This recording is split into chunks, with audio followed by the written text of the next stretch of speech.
I dropped a cactus on the table, or off the table, on the table. That doesn't make sense. I dropped a cactus off this table, and I need to save its life.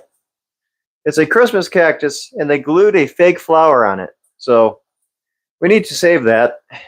All right, it's alive. So I have an update for you guys. I just need to get in frame for TikTok, but now YouTube doesn't want to focus. All right, guess I'm staying here.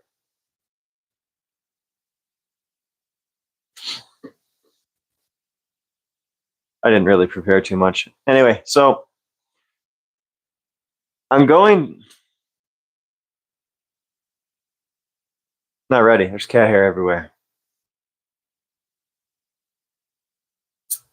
The cat was just on this chair. All right, so I'm going to Indiana to see a visceroptosis and median arcuate ligament syndrome surgeon.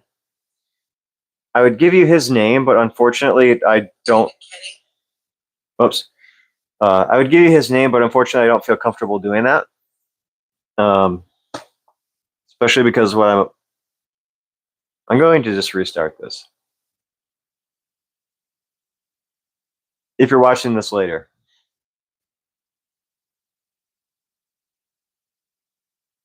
All right. Hey, everybody. I'm going to Indiana, so I've got a health. Hey, everybody. I'm going to Indiana, so I have a health update for all of you. I just saved this cactus's life. It fell off the table, but it's going to be okay.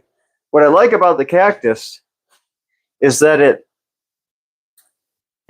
has a flower super glued onto it. Apparently, they think this is decorative. Actually, I think that, is that really where it was glued on? Merry Christmas. Anyway, so I'm going to be going to Indiana, and my brother is going to take me to see a surgeon. He has experience with visceroptosis, and there are very few surgeons that have legitimate experience with it. He also has experience with median arcuate ligament syndrome, from what I remember, pretty sure. And I'm only going to see him because my doctor, that's a geneticist, an Ehlers-Danlos syndrome specialist, that's published close to 200 publications on Ehlers-Danlos syndrome, recommended I see this doctor. And so I'm going to give it a try, even though Mayo Clinic is still the main goal, which I still need some financial support to do, which I should probably talk about and maybe open up some notes to remind myself about. And let's see if I can do that.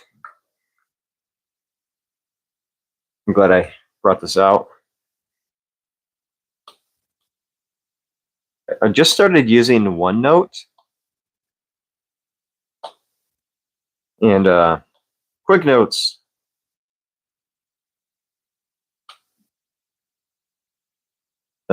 Indiana.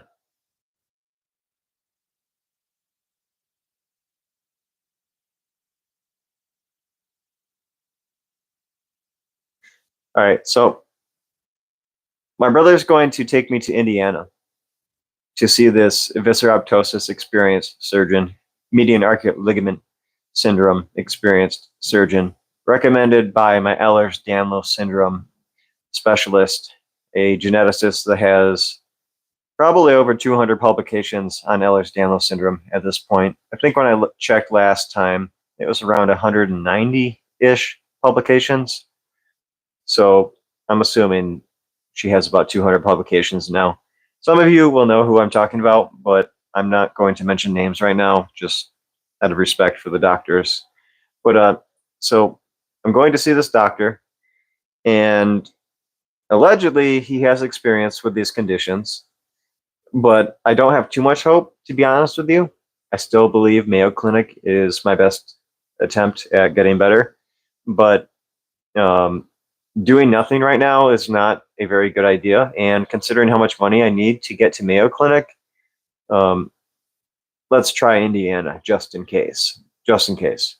And so if he has experience with visceroptosis, it's definitely worth the try for sure. And what we're going there for is what I'm going to talk to him about is to see if he can look for visceroptosis for me. And if he's willing to do exploratory surgery or something, I might be willing to do that, maybe. But what I want to talk to him about is what I think I'll be able to talk to him about the most. Visceroptosis is so misunderstood. That's the most important, ideally. We'll talk about the injury and everything that's happened. And then we'll go into, from there, dealing with the complicated stuff. We'll go into median arcuate ligament syndrome discussion about potentially getting surgery for median arcuate ligament syndrome. I've held off close to 6 years now to get surgery on it, releasing that ligament. 6 years. For very good reasons, though. For one, I actually agree with what Mayo Clinic said about this, and I said that weird because I'm very sleep deprived. It's early in the morning. I haven't gone to bed yet. Mayo Clinic, did I say Mayo Clinic? I meant U of M. I agree with what U of M said about median arcuate ligament syndrome not being the main issue that I have. Totally agree with them, but it still needs to be addressed because I am in so much pain. I am so much pain, constantly, nonstop, with MALS. It's unbearable every single second. As if akathisia pain wasn't enough, as if sleep deprivation wasn't enough, as if all the other issues weren't enough. MALS pain, while on medication, is still tormenting. Even though I can sing and tolerate the pain, it's still, I can't breathe. And when I try to relax, it just is horrible. And so when I have amaranth, which is a magnesium-rich food, it relaxes my diaphragm. So that means the median arcuate ligament gets relaxed, which throws me into an episode of MALS. And I just ordered some amaranth because magnesium helps with akathisia to an extent, at least not all of akathisia, but at least some of the restlessness, sort of. So I'm going to be anticipating some very unpleasant MALS pain soon. I just realized that's not good, unfortunately. So what I want to talk to the surgeon about,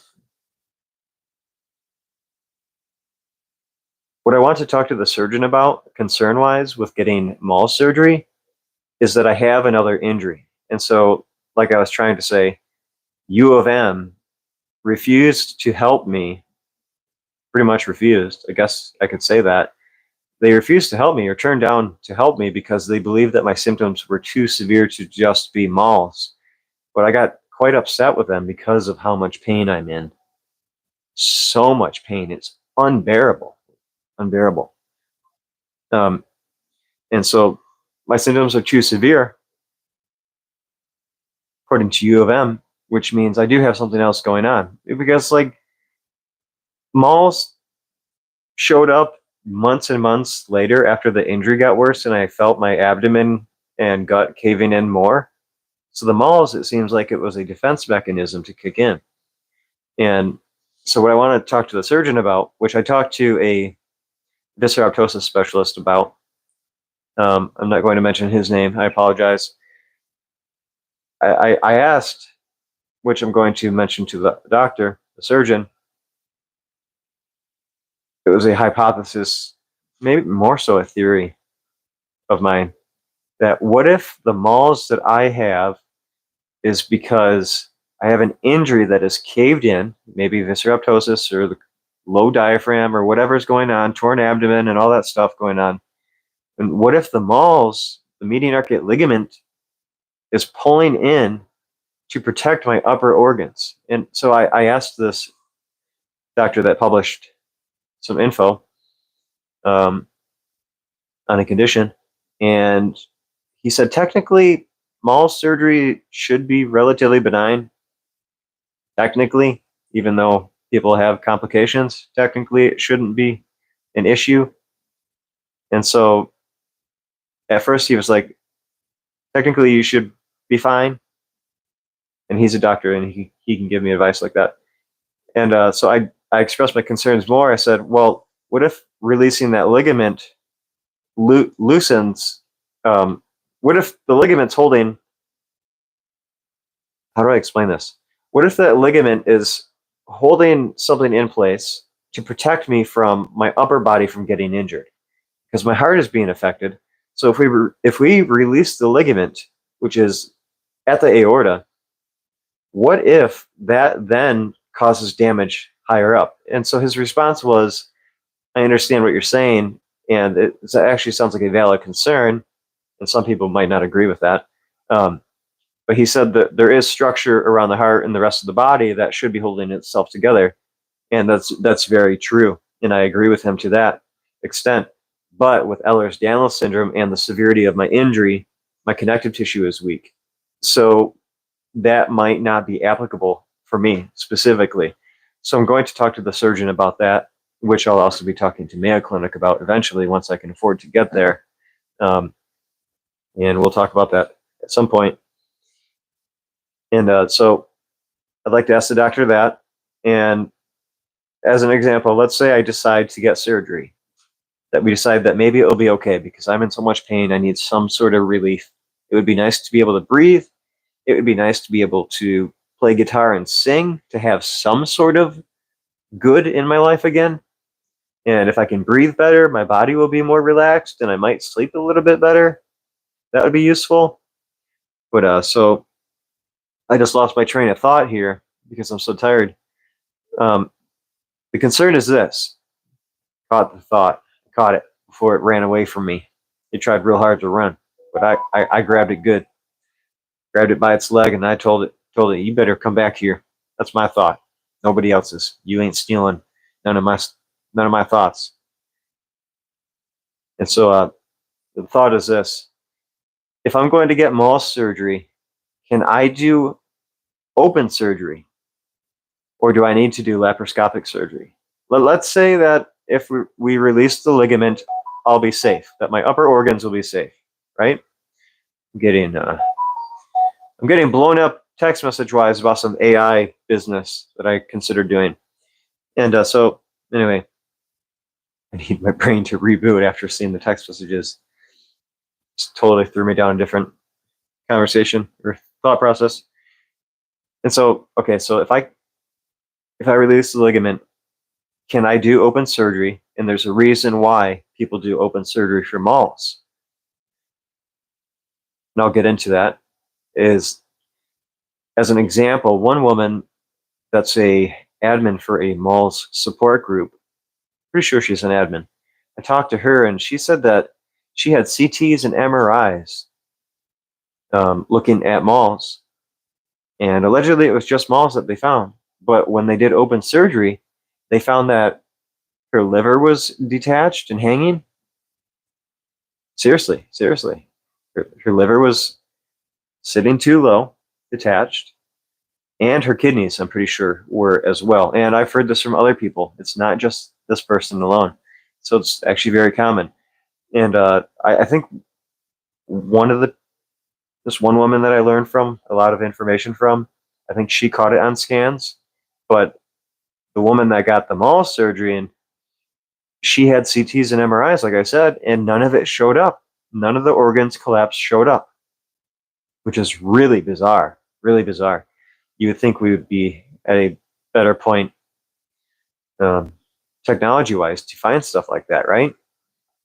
But apparently not. So thankfully, with AI coming out and machine learning, it should be able to analyze human anatomy, just millions of people's anatomical structure, and start finding stuff that we otherwise wouldn't find. And allegedly, AI is finding things on its own. It's figuring out conditions on its own. The doctors aren't even putting in the conditions, and it figures it out. It's just finding abnormalities, which is really interesting. But so that woman had some organ issues and didn't discover it until she had the MALS surgery. And once they got in there, they had to suture her liver back into place. And I apologize for the detail. and also her kidney. And I also, like I said, there was another woman that had to have her kidney sutured in some other parts of her body as well. And so that's one concern I have. And with my injury to my chest and abdomen, if we do open surgery, which is a very serious thing to do, um, literally, I don't know if they move the chest, but they come pretty close. So starting from, let's say, right below the chest, hopefully they don't move my ribs, and then they go down to your belly button and they do an incision and then open you up. And if I'm injured right there and they're cutting at that, could something collapse more? So is that too dangerous? But would they be able to discover the injury by doing that? So would it be worth doing the surgery, or would it kill me and lose my life for trying to address just simply MALS when I would have rather just dealt with MALS and not died? Although being with the Lord is a lot better than living down here. So that's one concern. So if I can't do that type of surgery, if it's too risky, then can we do a laparoscopic surgery and release the ligament safely and give me some sort of relief and start singing and eating again without pain? Is that an option? And then let's say that maybe we don't find the injury at that hospital, or maybe they discover that it's better for me to just do all of this at Mayo Clinic, but they'll help a little bit. We don't know what will happen, but we'll see if the doctor is able to do something to help me while I'm saving up for Mayo Clinic. And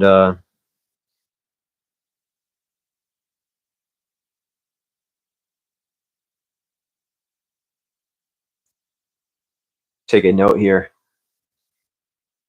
And so ideally, like I said, Mayo Clinic is still the number one place to go to for this, all of it.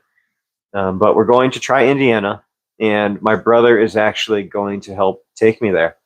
So he's going to fly over, fly across the country to Michigan, and then he's going to drive me to Indiana to see the surgeon.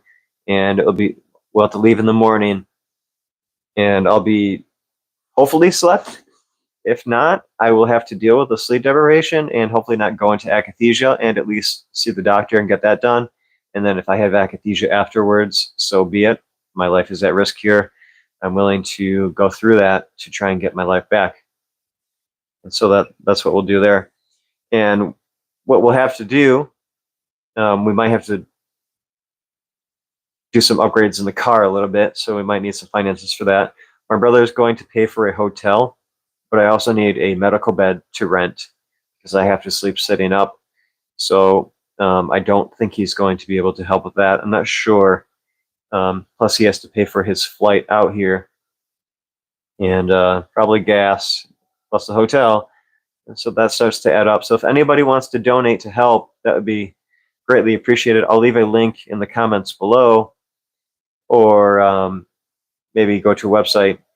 I'll let you guys know in the comments where you can go to donate, or maybe on the screen later when I edit.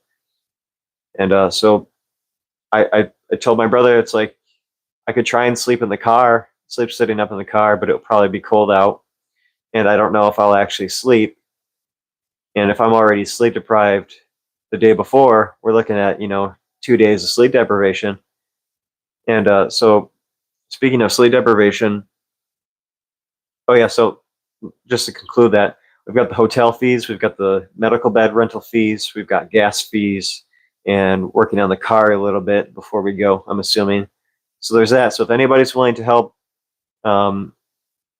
with expenses with that and donate, that would be great. Anything, just $5, a couple $100, that would be great. If you would cover my brother's costs, so that way he's just able to help me, that would be great too. If he's able to just help and not have to worry about finances in that way, that would be awesome. And unless you would be willing to even just donate, because right now I can't work and I'm stuck on Social Security and food stamps, and with my dietary issues, I'm underweight and need some more food. So if you'd like to donate to just help me with food in general, and just life expenses, small things, which add up. If you'd like to help out with that, that would be great. Plus Mayo Clinic, I'm still saving up for that. So there will be a link below for that if you'd like to help out, which I would greatly, greatly appreciate. Seriously. All right, so I thought this would be kind of funny.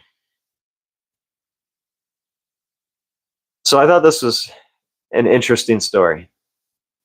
My brother, he's from New York, or well, not from New York. He lived in New York for a very long time, and so he has experience driving quite a bit. Like him and I, we drove up north from the Metro Detroit area of Michigan to Traverse City, and then to the Mackinac Bridge, and we just did a full drive all the way to Mackinac Bridge, and then came all the way back home to the Metro Detroit area, back home, and it was quite the drive.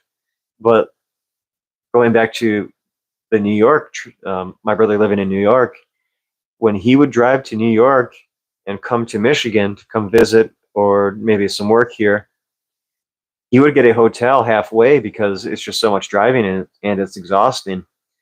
And so us going to Indiana, that's why we're getting a hotel, is to just be safe because he doesn't want to drive that much. And all in one run, a 10-hour, an 11-hour drive, I think it is. It would be a whole 11 hours in a day, and he doesn't want to do it. But my friend that took me to Indiana to get diagnosed with Ehlers-Danlos, we did it all in one run because I didn't want to stay overnight, nor did we want to pay for a hotel. We had a rental car, and we did this all in one run. But it was a really risky drive, very risky, very risky. This is where it gets kind of funny. It was being goofy, but let me see if sleep deprived me can tell you the story of this trip. So it's like 5.5 hours from Michigan to Indiana, and so my friend drove me to Indiana, and on the way there was fine. He was rested, but on the way back it started getting pretty late, and we're driving home, and I noticed, even though my friend talked all the way, I got a notification on the computer. It scared me.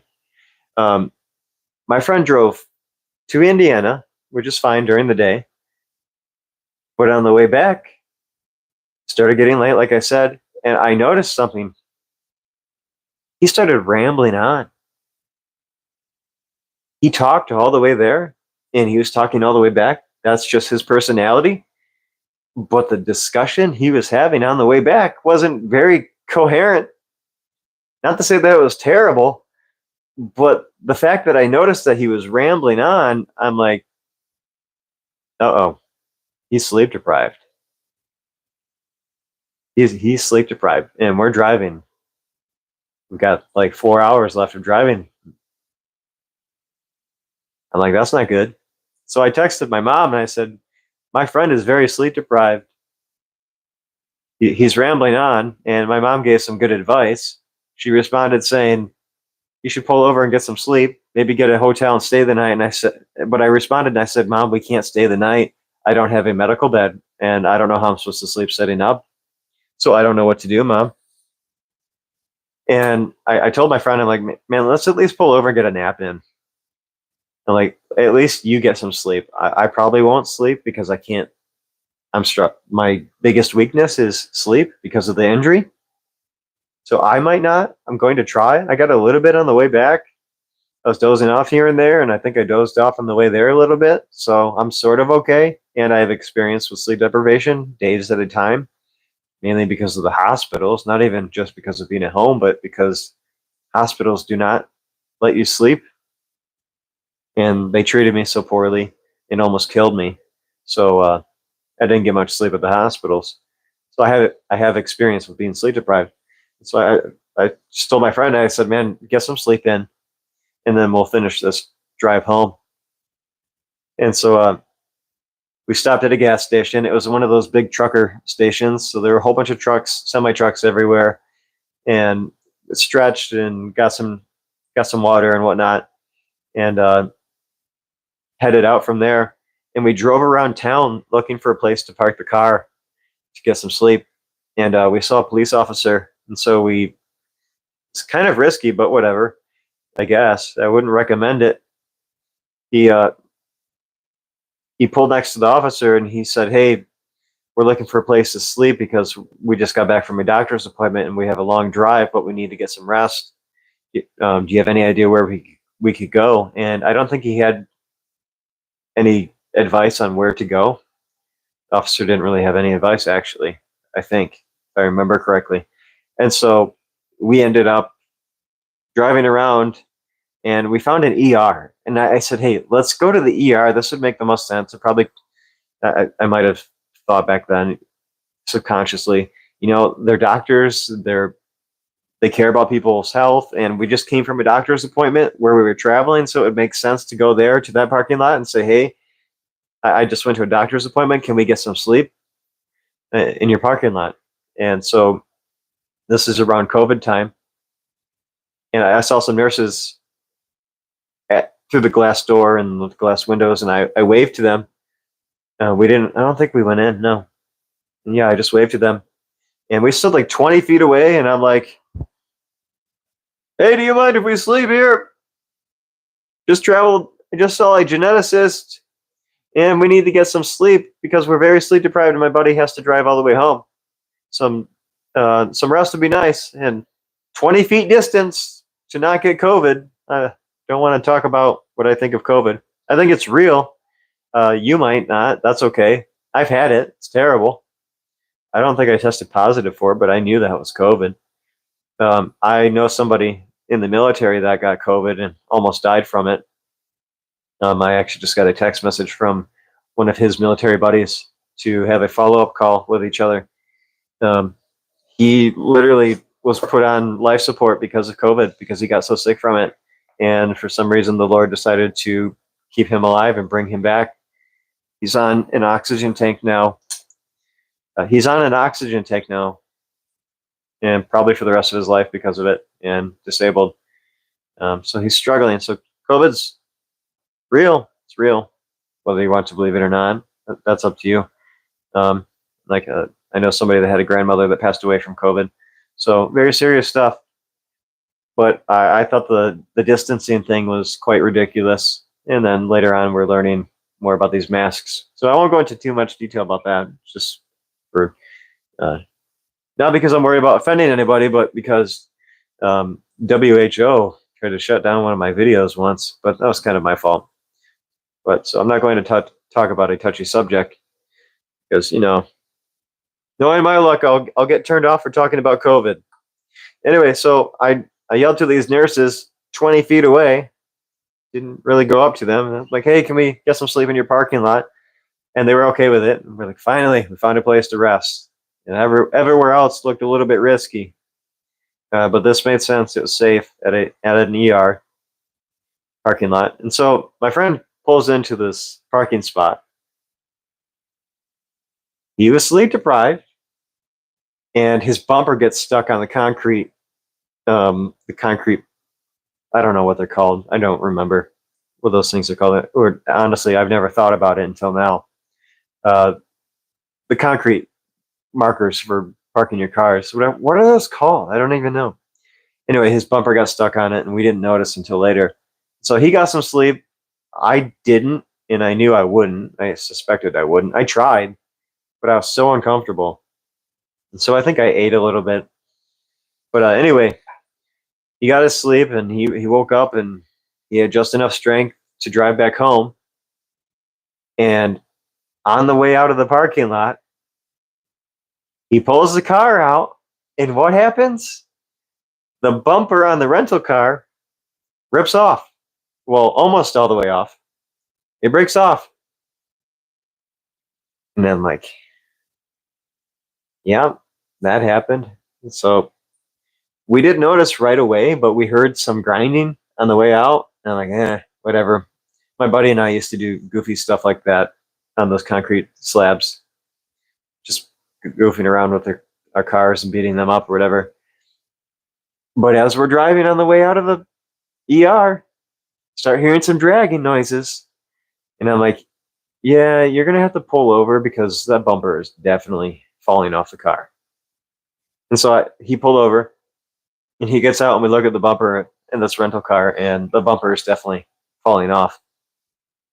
And so we pulled over just 200 feet away from the ER. We didn't make it very far. And we had to work on getting that fixed. And so he's underneath the car working on it, trying to put it back on. And lo and behold, another police officer shows up and he pulls us over, but he didn't really have to do much to pull us over because we were already pulled over trying to fix the car. And so he gets out of the car and walks up to us and he's like, "What's going on?" And I think my friend got a little bit nervous maybe. And I'm like, "Don't worry about it. I'll handle the conversation." So I started talking to the officer. I grew up with some really rough friends, and so I knew how to get ourselves out of trouble. And I'm like, "Well, I just came from Indiana. We're driving home to Michigan, um, and we needed a place to sleep because it's just too much driving. It was a lot more than we expected." And the officer looks at us, and he looks at the bumper, and he's like, "You know how shady this looks, though, right?" And I'm like, "I know it looks really shady, but I promise you, I literally just had a doctor's appointment." And I think I told him, I'm like, "I'm willing to show you the document of my appointment, the calendar of that appointment, and the paperwork that I got from the doctor." And um, at this point, I think I was telling my friend, I'm like, either rip the bumper off and put it in the car and go, or just try and figure it out. My friend got it figured out, and so the officer ended up leaving. But it was just so funny the way he looked at us. He's like, I'm going to repeat it again. "You know how shady this looks, right?" Like, imagine in the middle of the night, there's a bumper falling off two guys are in a car, and there's a bumper falling off the car in the middle of the night. Like, he must be thinking, did a hit and run happen? Or are they driving drunk or something? Like, what's going on? There's just two goofballs in the car with the bumper hanging off the car. And it was a rental. So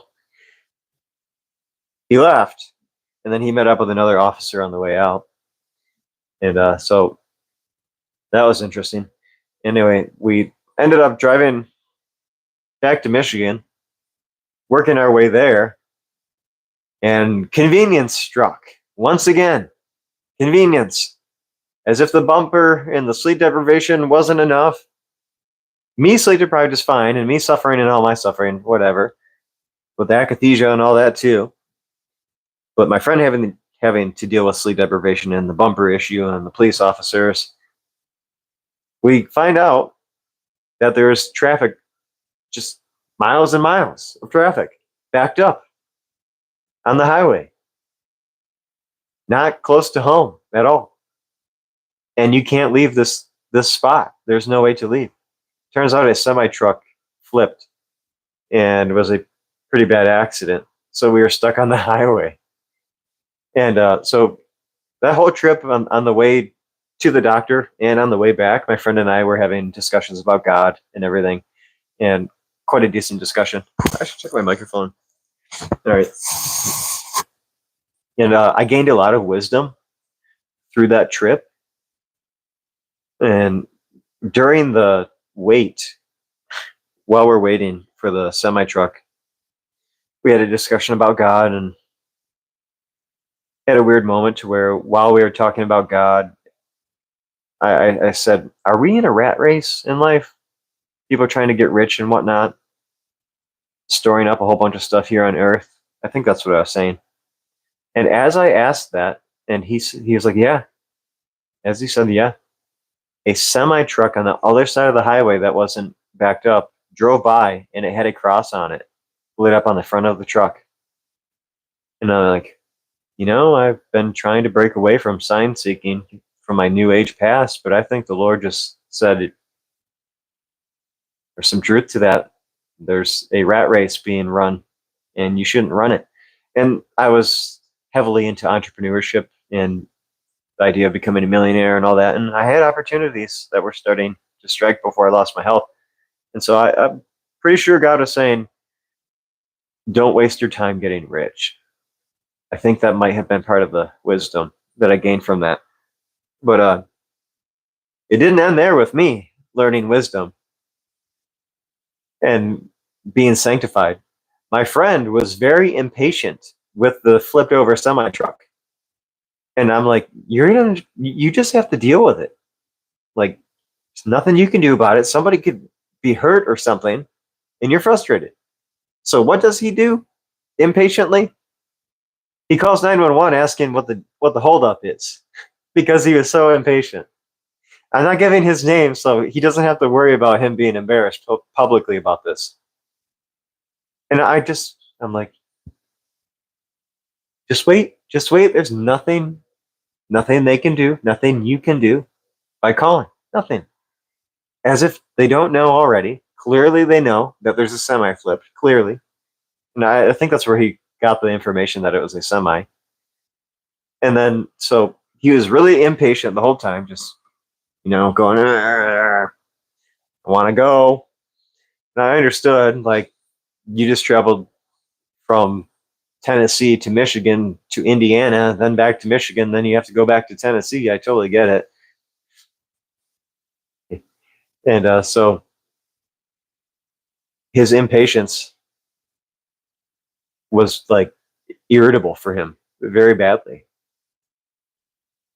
And then finally, the moment that he gave up the impatience, we were talking about a lot of deep stuff, like, being afraid of death and stuff like that. Oh, yeah. I remember him looking at me. He's like, don't try not to be afraid of death until it's time to die. You can be afraid of dying when it's your time to die. I got a message. You pray for the people in the accident. No, not my friend. He was worried about himself because he was impatient. But anyway, so we talked about death and stuff, and he's like, try to just be afraid when it's your time instead of worrying about it all the time, which kind of makes sense. And I try to think about that, but need to learn about heaven and everything to be a little bit more comfortable. So I've been seeking more wisdom on that. But he finally gave up his impatience, and the moment he gave it up, right on the dot, just like that, right as he gave it up in his heart and said, okay, fine, I'll wait. The moment he started to wait and released that impatience, the traffic started moving. And I looked at him like this, and I said, that was God, right? And he's like, yeah. It was God. And I'm like, God got you good, but he got me very good all the way there and back. So yeah, but your impatience, he got you. So he learned from the Lord that he had to be patient. And so we ended up getting back home to Michigan. Is that when I lost? Maybe not. I remember I lost a really expensive phone charger on one of these trips. It was really frustrating. So we both had a very spiritual ride, spiritual trip, very sanctifying trip. And I got diagnosed with Ehlers-Danlos syndrome. And then he stayed the night at somebody's cabin out here, and then went back home the next day with the rental. And I don't even know if he told them about the bumper or not when he dropped it off. I have no idea. Probably not, knowing him. Maybe he did. He's actually a responsible person. He's a responsible person, I promise you. So I have to go back to Indiana because that doctor that diagnosed me with Ehlers-Danlos syndrome, which is a world-leading geneticist, has recommended that I go see a Visceroptosis experienced surgeon and a median arcuate ligament syndrome experienced surgeon. Uh-oh, I got a message that I have to check here. I apologize. I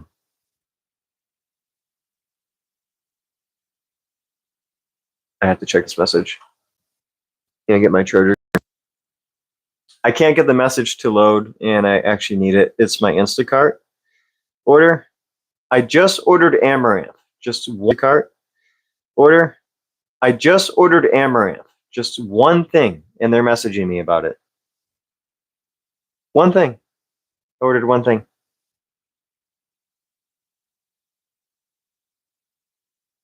But my internet is being strange.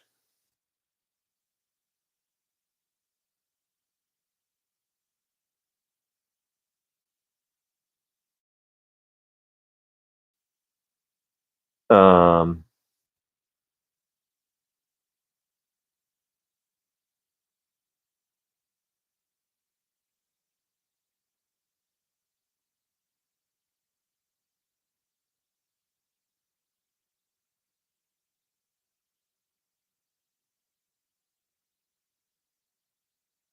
I apologize. I'm trying to get a response or get Instacart to load, and my iPad won't do it.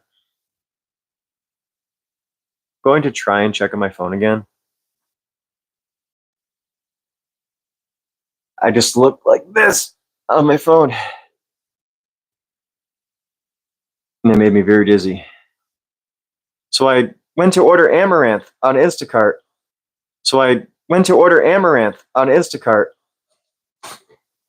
At a Neiman's restaurant, and they don't have Amaranth in stock.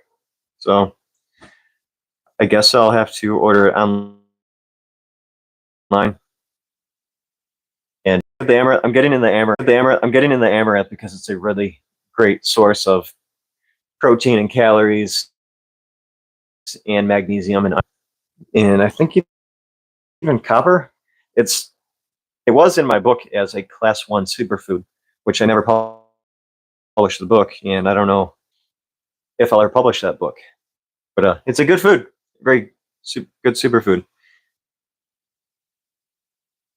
So I don't know why my internet won't load on my iPad. Ever since day one of getting this iPad, it just doesn't work on me for some reason. It's bizarre. Bizarre. And I've talked to support about it, and they can't figure it out. I draw on it mainly, so it's fine. Anyway, so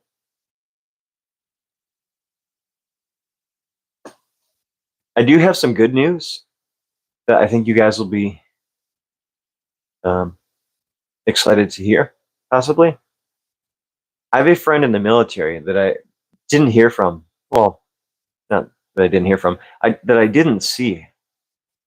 I'm just going to repeat what I said because I had to clip this for shorts. So I have some good news for you guys. Oh no, come on. Now he's messaging me again. Let me check this. Sorry.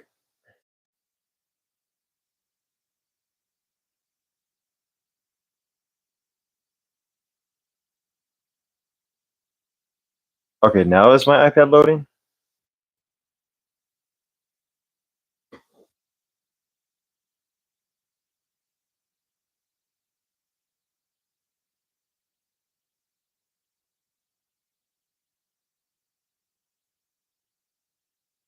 No.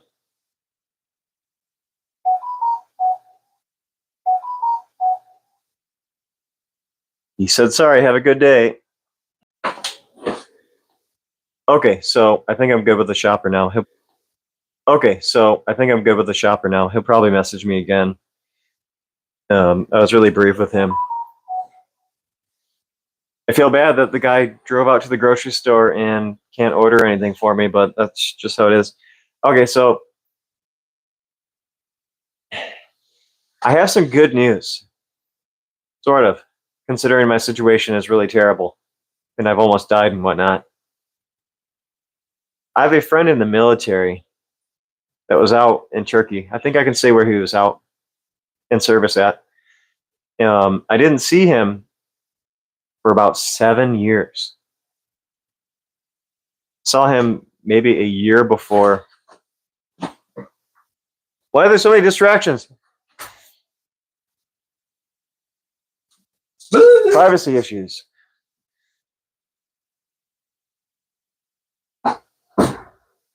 Anyway, some people I'm not very fond of.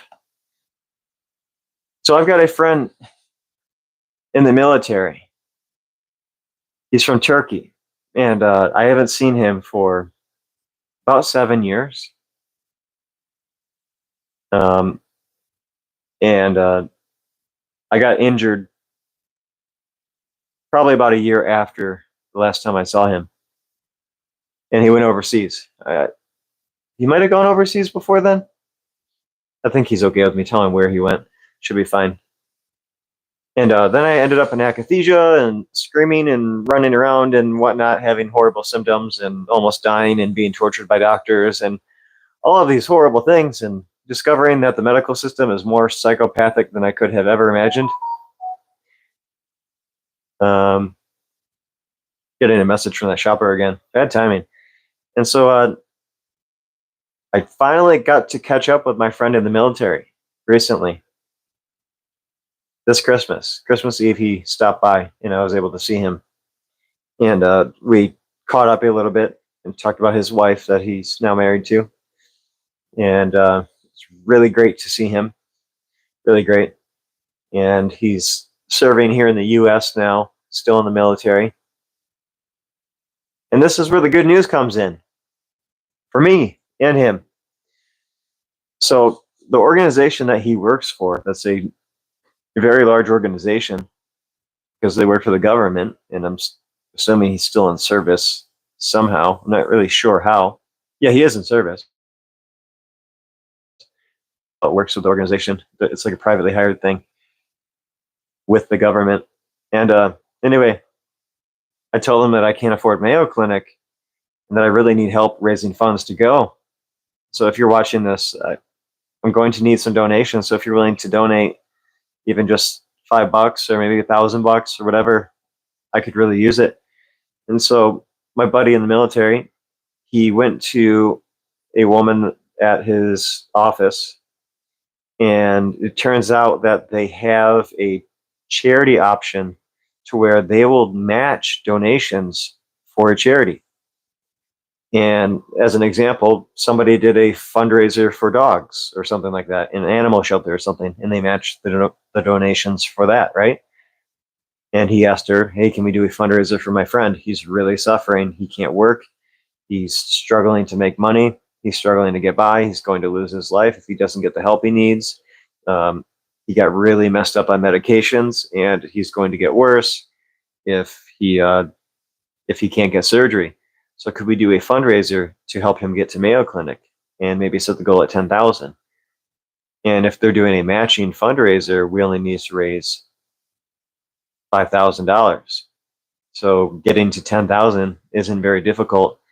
And if I do this right and on TikTok and everything else, we could probably go above that and help me even more than that with food and living expenses. And if Mayo Clinic is actually able to help me, I'll have some money for recovery and taking care of myself in that way.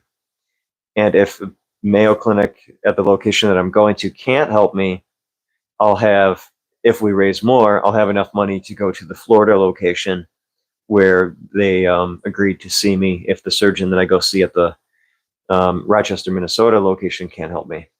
So this could be very helpful. And this is where my viewership drops off because I'm talking about money. And so the military is going to help match funds to help me. Pretty sure it's the military, or at least an organization part of the military that's hired by the government or something. They'll match donations if you donate.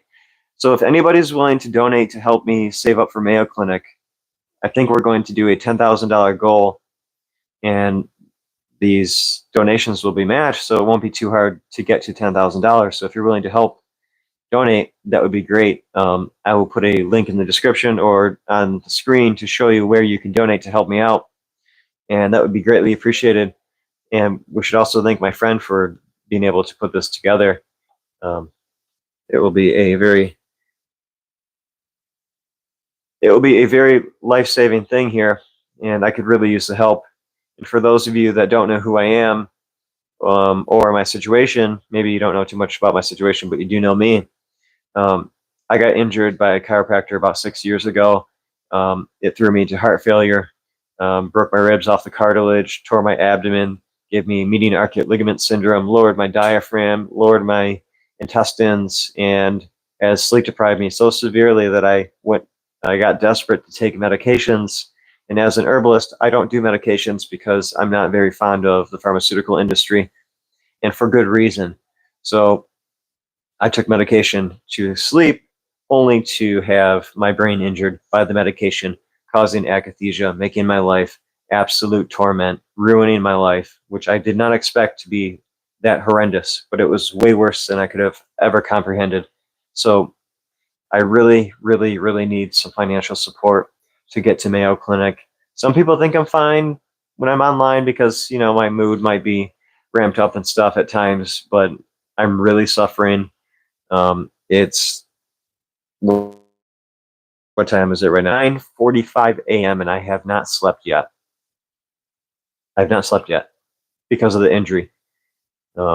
And the more I don't sleep over the years, the more my brain is going to get injured, the more my nervous system is going to get damaged, the higher risk of cancer and heart disease and diabetes and all of that is going to increase. On top of me being completely disabled, not able to work, having an absolutely miserable life. So I really need some donations to get to Mayo Clinic so I can see a surgeon to get evaluated for surgery for this injury. I have a condition called Ehlers-Danlos syndrome, which makes my case very complicated. I can't just go to a local ER and get this figured out, unfortunately, due to having Ehlers-Danlos syndrome and the bizarre injury that I endured from my chiropractor. It's not a very common injury to have. So I need some help if you guys are willing to help me. You could save my life. You could save my life. Or at least try. We can at least try. In worst case scenario, I'll have some money to have a somewhat more comfortable life with the suffering that I'm going through and continue to keep seeking medical care. And like I said earlier, if the Mayo Clinic location in Rochester, Minnesota can't help me, we have a geneticist in Florida that has offered to see me after the surgeon in Minnesota. So if the surgeon out there can't help me, the Florida location will be able to help me. So the donations won't go to waste. I'll be able to go to the Florida location to try there for help as well if it comes to that. Hopefully not. The surgeon that we found at Mayo Clinic is a very, very popular and very well known and very successful surgeon. From what I've been able to tell, there's been a lot of testimonies of this guy helping a lot of people. And I just also saw a screenshot from my mom of a patient that just saw him from a doctor that referred that patient to him because the doctor said that this is the most complicated case I have ever seen. I need to send this patient to that doctor at Mayo Clinic to help me out and figure this out because I can't figure it out. And that doctor ended up figuring out that person's case and helping them, from what I remember. So I would really appreciate if you guys could help donate so I can see that guy. It seems to be my best bet. And I talked to my Ehlers-Danlos syndrome specialist about this, the one that I traveled to see that has close to 200 publications, probably more than that now since I've talked to the doctor last, 200 publications on Ehlers-Danlos. And she has recommended that I go see this surgeon as well after looking at his background and the fact that he's at Mayo Clinic. It seems to be that if the surgeon I see in Indiana isn't able to help me, then it's most likely going to be this doctor at Mayo Clinic that will be able to help me. And so with the military being willing, I think it's the military, I got to ask my friend how this stuff works. I don't know how that stuff works. With the government, whatever that even means, with the government/military organization, privately hired thing, willing to match my donations, which we'll discuss with him maybe through video or something. I don't think he'll be back in Michigan for a while. We'll discuss with him how that works out donation-wise. It sounds like the donations will go to an organization to be held to make sure that the funds go directly to the treatment that I'm going to get, That way, everybody that donates doesn't have to worry about where the money goes or anything like that. And like I said, if a world-leading geneticist says to go to Mayo Clinic after seeing the background of this surgeon, then I definitely need to go there. So I would really, really appreciate your guys' help. And if you're willing to donate before then, just to help me get by in life in general, that would be great too. Some people have done that and have helped me save up for Mayo Clinic. And I could really, really, since I have MALS, median arcuate ligament syndrome, and a medication injury, plus the abdominal injury, it's preventing me from eating my original diet. The medication, I can't have fruits and other foods because it affects the metabolism of the drug that these doctors totally mess me up on.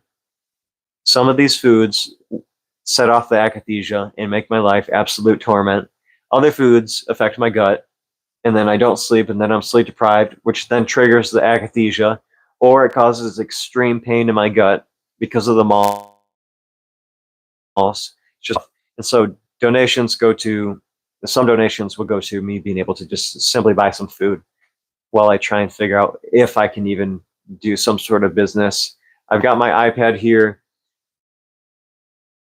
where I was starting my clothing brand, which I'm still excited about, but just tired and lacking in motivation to do because I'm so tired, painfully sleep deprived. It hurts so bad. It hurts so bad, guys. It's so bad. I need surgery so I can sleep again. And I want to clarify for anybody that might get this confused. Some of you might have it backwards to where you think that the akathisia is causing the sleep deprivation and that maybe I need brain surgery or something like that. That's not what's going on. The akathisia does cause sleeping issues, and me getting off the medication would without a doubt probably kill me. That sounded contradictory. Getting off the medication would sleep deprive me and kill me. It would. But what I really need is surgery on my abdomen for the injury that I had. It's not just my abdominal muscles, from what we can tell. It seems to be internal, like my diaphragm or other organs. And that way I'll be able to get my sleep back. And so the surgery is down here, not up here. But the surgery down here will help me be able to sleep laying down instead of having to sleep in a medical bed. So then I can try and taper off of the medication that injured my brain and slowly heal my brain and hopefully recover from akathisia and be back on my feet and be back to being an entrepreneur and keep telling people about Jesus. That's what I'll do. I'd really like to get back on my YouTube channel, guys, and entrepreneurship in general. Nothing more degrading than being in your 30s, unable to work when you have the experience and the know-how to be able to work and to be learning all these things, to grow in your career, and to not be able to do it because you're suffering so bad. It's so degrading. And I talked to somebody that I consider a mentor, and you have every reason to be in despair right now. You're a young man at the age to where you make your mark in the world, and you can't do that right now. And the only thing that you should be focusing on right now, even though you're really stressed about making your mark in the world, the only thing that you should be focused on is getting your health back. And then I told him, I said, the thing is, money is what I need to do that. And making this video is going to exhaust me, and that's it. That's it for my days. That's it.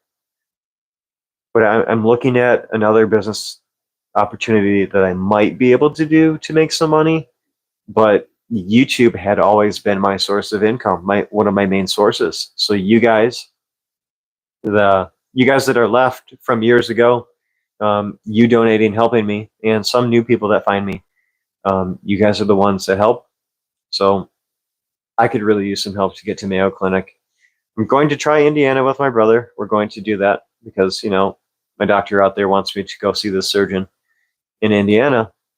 But Mayo Clinic is still most likely going to be the place that could potentially help me the most. So I could really use some help to get there. Anyway, there's my spiel of why I need some help. But hey, if somebody says they need help and it's for real, do they really need to give an entire story of them needing help, or should you just help them? You know?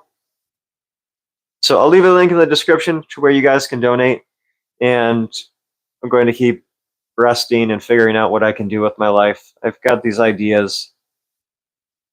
I'm looking at AI technology and business opportunities, and still studying hand lettering art professionally at some point. Well, trying to become a professional in hand lettering, but as an entrepreneur, previous entrepreneur, some of this AI and marketing agency stuff really lights me up. Not the AI as much as I would like to say. Surprisingly, I was really interested in it about a year ago, just looking at it and messing around with AI a lot before it got really expensive to use, and was interested in it, but not that much now. And I think it's mainly because I cherish artwork done by hand, and I really despise people that are just throwing, that are AI generating books for children and AI generating images without any thought and selling it and making a ton of money, which won't last. It won't last. So joke's on them.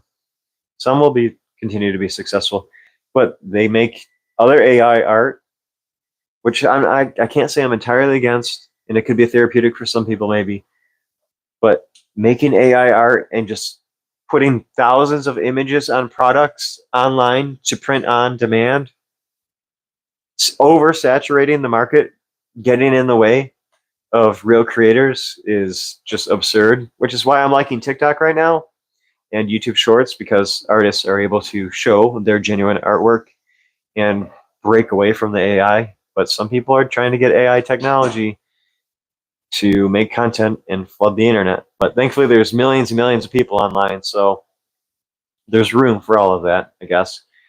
So I'm not completely against it, even though I sound like I am. Like I said, I might start an AI business if it makes sense for me. Maybe.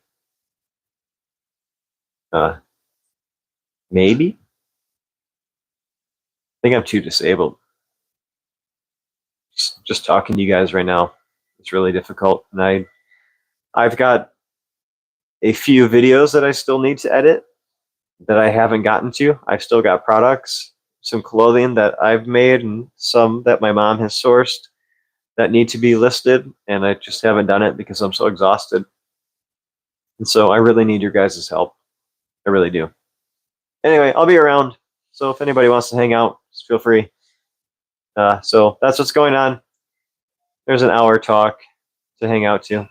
I'm very tired, and I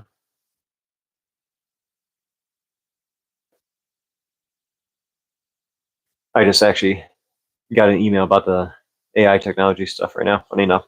All right, so it's anyway. As always, really good to see you. You know what I should do? As always, be sure to hit like on this video like your life depends on it. Subscribe to my channel if you're new, and I'll see you guys in the next video. Stay motivated, you urban survivors. Grace and peace to you from God our Father and His Son Jesus Christ. I'll see you guys around. I need to edit some video. If any of you want to donate, I've got some video editors that are literally working overseas for very cheap that can help me edit my videos. If you want to donate to that, if you want, or just help with food, and then I can have these guys help me edit video, that would be great. Anyway, I'll see you guys around. It's really good to see you guys. All right. I'll give you an update soon, hopefully with my buddy in the military, about how the donations will work. All right, bye.